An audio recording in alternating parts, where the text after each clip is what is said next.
Hey, good afternoon, YouTube. It's a nice, I gotta check something really quick. It's a nice, warm, sunny day in Southern California. I'm sitting with a fellow YouTuber. He goes by Life with Joseph, correct? Life with Josef, yes. Life with Joseph. I love the way he says that. I'll put a link in my description box of his channel. I have referenced him before. This is going to be something very unique for Adventure Vin.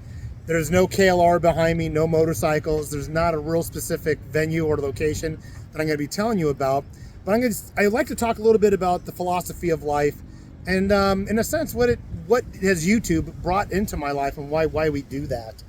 The first thing I'd like to say is, well, we're at Glen Helen. We're at Glen Helen Park. This is in the vicinity. If you're heading southbound on the 15 freeway, say you're coming from Vegas. If you're heading southbound on the 15 freeway, this is in the vicinity on the southbound where the 15 and the 215 split. Glen Helen Park is known as a regional fairgrounds, also known there's a racetrack here, and there's an RV area. Very busy this weekend. They're hosting some of the university graduations. I'm about 20 to 30 minutes from this location in Riverside. This is also an area that Route 66 traverses if you're into the Route 66 scene. But let me get back to point. Joseph often says, he uses the word fellowship a lot. And one thing that I really feel he embodies and he's sincere with is when it comes to that, there are a lot of circles, there are a lot of, you mainly may hear it in a theological setting, a fellowship hall, let's get together for fellowship. And they do not corner the market on it. And I don't think they really embody it as much as Joseph does. And so we've had a lot of that. We went to the Route 66 station, the Richfield station that I volunteer at. I've done video of that. We went to the Milta, can't pronounce it, Cafe. That's right on the corner of Mount Vernon, where you make your right-hand turn and start continuing on Route 66. 6th Street. 6th Street. Joe did some caption on that, so when I send you the link, check that out. But I'm going to ask Joe a few questions. I'm going to have some back and forth for about 15 minutes, and then I'm going to get on my way, and Joe's going to take care of some business.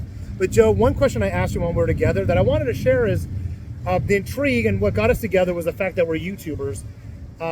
You and I, if we wanted to define it, I would say he and I have some political differences, some religious differences, but we're not polarized to the point where we miss out on this fellowship. And I think that's what people need to learn. But what got you into the YouTube? You were explaining it earlier, but because I love your channel. What got you started? I retired in 2014. My wife and I went full-time in the RV for 5 years. I have footage on my channel as far back as 2012 and 2013. I kind of scoffed at YouTube back then, but I realized that I was going to have one of my nephews make some DVDs that were going to be 2+ hours long, and it was a little bit more challenging than I think he realized, and he's running a business, so it's not like he has all day for this. So I realized that I should probably start putting some of this stuff on YouTube, which I did, and I wish I'd have put it all on YouTube because I lost a bunch of my raw footage in the fire from when we were in Texas and stuff. So I have it on YouTube now. I have probably 960 original content videos, almost all, at least 600 travel from the last 12 years. Did you expect this many followers? Like when you did it, were you like doing it thinking, or do you ever stop to think, wow, people are interested, why are they following me? I mean, did you ever think that you'd be at the point you're at now? Well, but I have like 130 subs, but I think I get about maybe 20 views. I'm really happy with.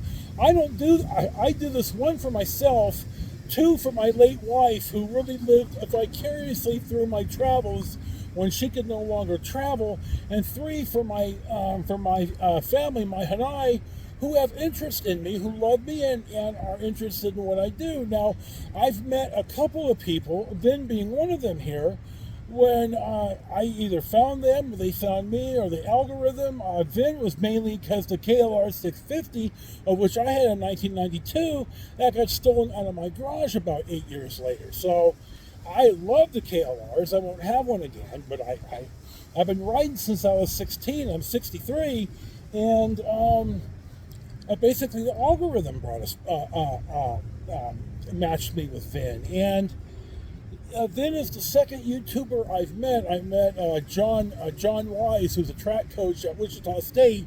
His channel is Travels with a Wise Guy, and it's the same type of thing. I like the content, and most of all, John made the point when I met him in Virginia City, Nevada, that my channel's personality driven. But then again, aren't all these channels personality driven? There's a lot of YouTubers that do the same type of content Vin and I do, but it's the personality. You watch because you like the delivery and style of the content. And I watch Vin. I like his style and his delivery and the content. And it turns out that we met down here. He took me to the Cucamonga station. We went to lunch at the Milta. We talk like we've known each other for 1,000 years, and we just really met in person today. So YouTube for me is not only a way to tell my travel stories. I have probably almost 300 story times where I've met Reggie Jackson, the baseball player.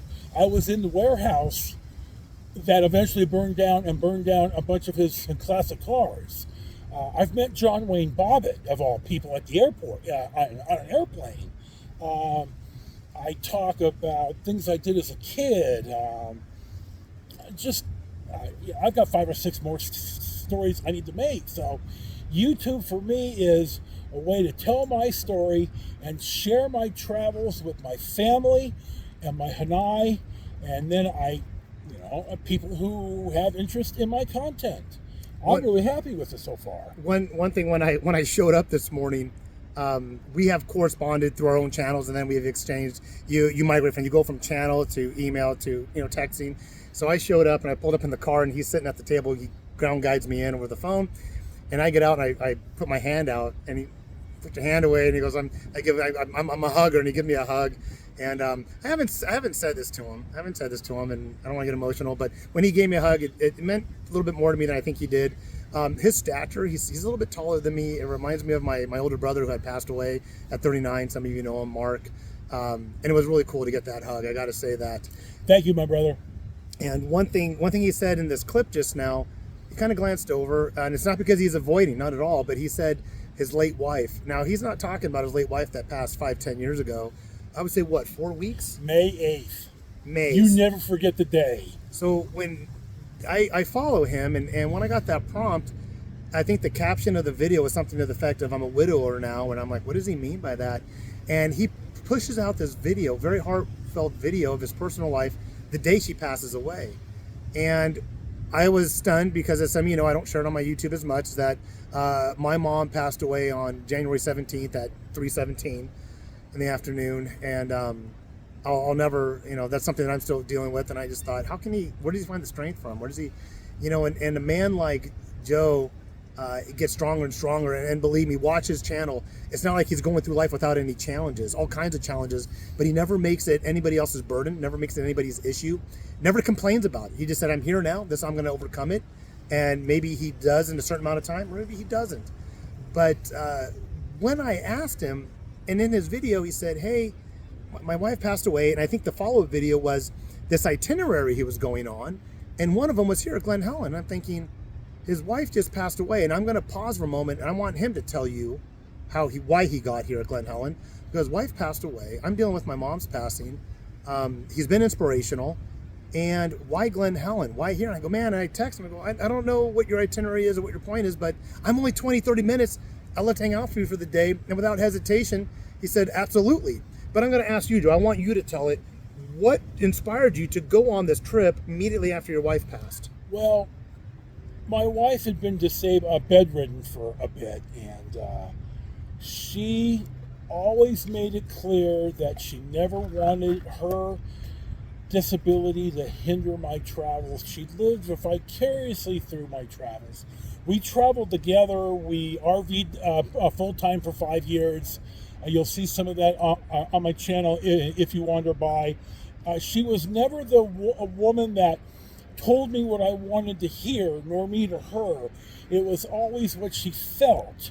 And she made it clear that she never wanted me to sit in the mobile wishing I could live a life that we weren't able to live together anymore. And she only said what she meant. She didn't butter me up on this. And she told me she enjoyed and lived vicariously through my travel videos.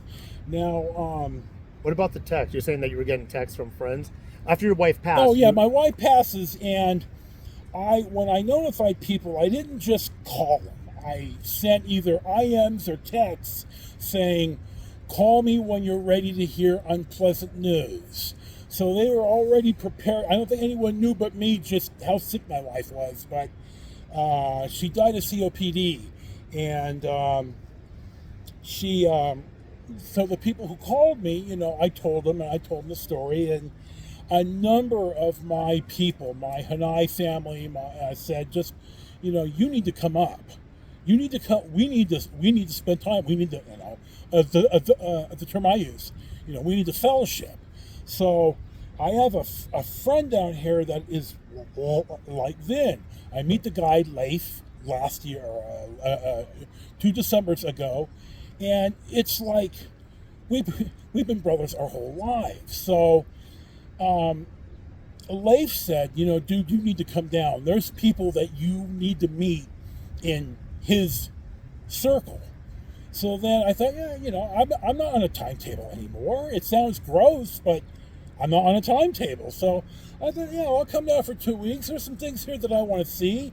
I want to do some of the 66 stuff. I want to go up to Barstow on the old road. And I'm sick. I've been sick for 7 years now, almost 7 years. I call it Loki's gift. And, 2 weeks, I rested yesterday. I traveled 3 days in a row, which is a lot for me. I'm going to rest a little bit tomorrow and Monday. I need to go grocery shopping and pick up some stuff at the Amazon locker, but I'm just not in a hurry anymore. And I need my days of rest, and I thought, 2 weeks down here, I can keep myself occupied. So here I am, and it's a bonus here, spending the day with my new brother Vince. Vin, I'm sorry. And as he got these invitations to come visit, I mean, it was very quick on the response. People wanted to be in his presence, and I can tell you why. I can tell you why even before I was able to meet him first on. I mean, he has an aura about him. But then he did a dot-to-dot thing. He says, okay, this person's here, this person's here. So then on one of his YouTube videos, an immediate follow-up, he kind of discusses his itinerary. Well, I didn't hesitate. I said, Joe, prior to his wife passing, we had communicated on the fact that he had been to the Cucamonga service station, unfortunately, when we were closed, because it's only open 4 days a week. So in turn, I said, hey, Joe, I volunteer there. If you're in the area between the days we're open, I'll meet you there, give you a tour. And when I saw his itinerary, which he told everybody, I said, Joe, I know exactly where you're going to be at. Let's get ourselves on the calendar. And that's what this trip's all about. So I know the majority, I mean, this is something, I don't talk about why I do YouTube videos. And I apologize on one of my previous one, my battery ran out, and I just ended up closing it by saying, I don't watch other motorcyclists to get inspired.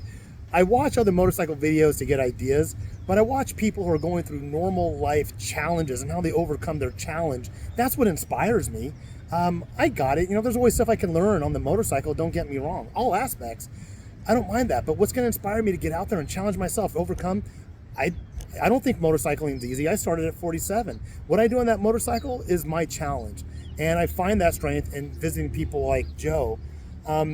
I'm probably going to sum up this at this point and just say something on one of my taglines that I would say Joe contributed to this philosophy of mine of, if you didn't do it yesterday, don't wait till tomorrow, because you're not going to do it tomorrow. Do it now. Do it when you get done watching this video. Do not hesitate. One thing that Josef shared with me was we do stuff, we mourn our losses, but then we focus and we do stuff for the living, and we do stuff for ourselves, not in an egocentric type of way, but making sure that we're the best person we can be. So when we have this interaction, we can mutually gain from each other, that we don't burden each other and come with all this grievance. So to both our channels, like, subscribe, get out there and fulfill your passion. But once again, I'll let Joe have the last words as my guest. But I will say this, and I'm going to turn it over to Joe to sign off. But like I said, if you didn't do it, if it's something you have in your heart to do, it could be motorcycle riding, RVing, meeting a friend, phoning your mom. If you didn't do it yesterday, don't plan on doing it tomorrow. Do it today, and keep that, and don't let time slip. We can always make up other things in life, but time is something precious. We can never turn back the clock. With that, I'll have Joe close our thing. I'll say two things. One is hard times don't make you, they define you. Remember that. And two is I wear a little medallion with a Stoic saying that's in Latin. I can't remember it, but it's basically saying, paraphrased and a little longer, just what Vin said. You never know when your last day is, and you better get to it. Whatever you're going to do in life, your mission is, whatever it is, you better get to it, because you never know when you're going to run out of time. And with that, I'd like to thank you for watching this on Adventure Vin. I'm going to link to it on Life with Josef. If any of you wander by and watch my content and think, yeah, this guy's not an ass, and I'm going to watch a couple of his, and God love you. If you go to my story times, I've met Reggie Jackson, I've met John Wayne Bobbitt, not at the same time. I tell stories about my youth and what I've done outside of the 12 years of travel videos. I've been to Europe for a month, a lot of stuff like that. So if you wander by and have a look, and maybe you think I'm full of myself, and you wouldn't be the first one to tell me that. So in my close, thank you for watching Life with Josef and Adventure Vin. This is the guest host, Joe. Enjoy your day. Peace be with you.